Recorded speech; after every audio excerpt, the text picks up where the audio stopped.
What's good, you farmer friends? It's April 1st, 2026. Sunshine Farm, Farmer John here for a farm update. Let's get into it. We are looking at a permanent raised bed system. Been building these beds up for almost 2 years now, since October 2024. Some beds are planted more densely than others. It's because I put extensions on 4 of the beds. And last year I was only maintaining 6, and this year I'm maintaining 11. So heading up to the 200-pound mark this year, and that is a very beautiful thing. Started with 5 pounds in 2021, 3,000 miles across the country in a completely different state that received significantly more moisture than we do here in Reno. So garlic is adapting. Garlic is overall a very hardy, adaptable crop, but it's cool to see the garlic come from a state that was previously growing where we receive 40 inches of rain a year, not including snowfall, moving to a state where we only receive on average 7 inches of rain a year, and snowpack is a hit or miss. So we're talking permanent raised bed system, deep composition of mulches, no till but not no dig. So do dig out the pathways at the end of every season, flip all of the organic matter that's built up in the pathways onto the beds, increasing the height of the beds, and then also increasing the water absorption of the pathways for when we do get those influx flows of moisture.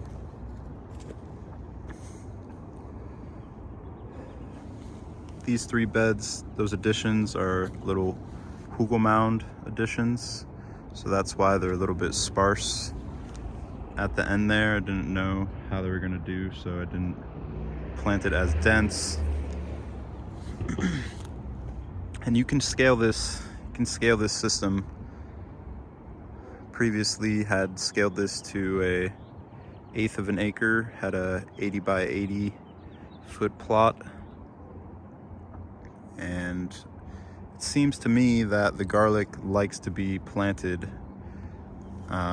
more densely together. It's like a whole bunch of friends just hanging out, you know, kind of like to be close to each other. Prime example, this bed. And then since I had more space, I didn't feel as compelled to plant as dense. I'm gonna post a picture of what the beds looked like this time last year, and you can just see they were planted so much more densely, but they honestly looked a lot more green. But we did add a lot of carbon, really hauled in the mulch this past season, and the first 6 beds that I've been maintaining since October 2024, find me a weed.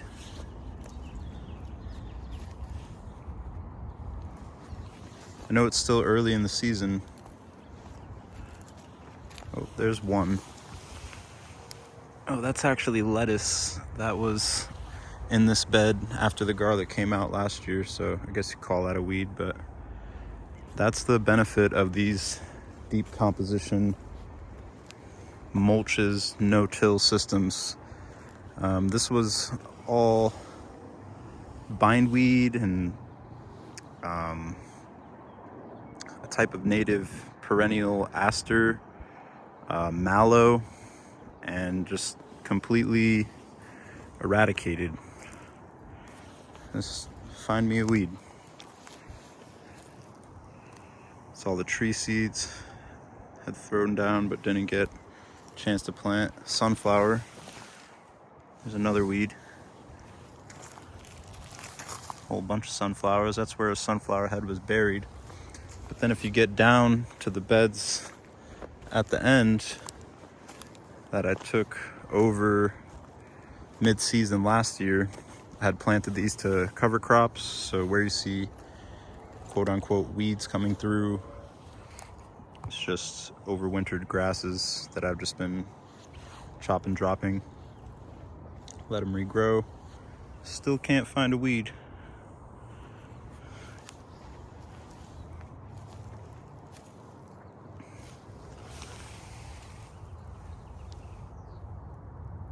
That one looks like one of the daikons going to seed.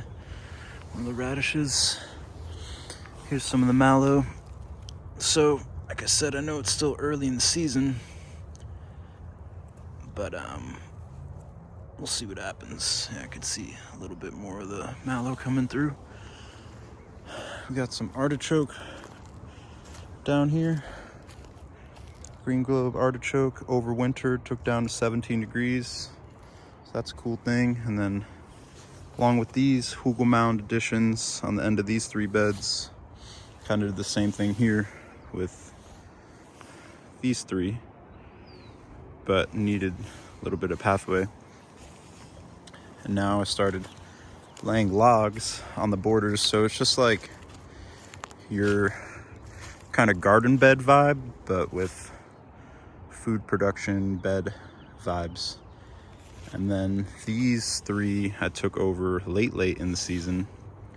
So I had the 6, added on 3, that made 9, and then worked out a deal to get the last 3. These 2 beds get donated, but it's a side-by-side comparison because these beds didn't have the same practices as the first 6. And you can see Mr. Bindweed or Morning Glory is coming back through. So now, after a season with full practices of what was going on in the first beds, can choke out the rest of the weeds. And we do little garlic harvesting a little bit differently. We actually chop. Oh, there's a honker.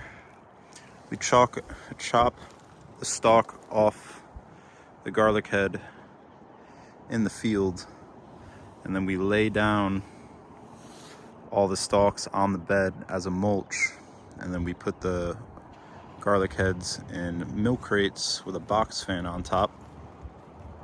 And that's a way to harvest and store your garlic when you have a small amount of space. I think there might be a little bit of lockup of nutrients because of all the wood chips that were hauled in, but didn't want to deal with excessive weed pressure this season. So overall, a few weeds here and there, but it was 80 degrees, 85s and 50s about 2 weeks ago, and it just rained yesterday, and now it's gonna be 28 degrees they're forecasting tomorrow night. So that's the fluctuations we're dealing with. And yeah, that's really all I got for today. Mainly just focused on how good the beds look with no weed pressure. We'll see what the end result harvest of poundage is at the end of the season. And I've got a few plans in store for how I would like to move forward, but always adjusting and adapting accordingly. So keep you folks updated as time goes on. And yeah, one other note is that, yeah, I'm a little bit unsatisfied on how some of these beds look. It's like here, crushing it,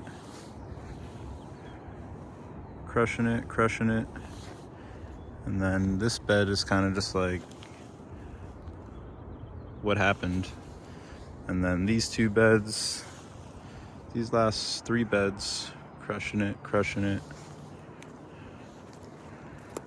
This one's really locked in, on point. That's all by hand. No measuring lines, just complete eyeball, and that's the space in between.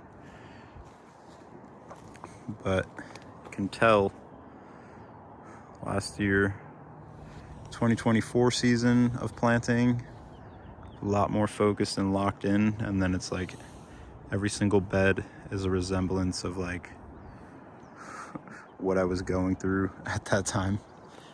So definitely need to stay more focused this season and trust that I will. So peace, blessings, and wholeness. Got a lot of weed pressure coming through in this one.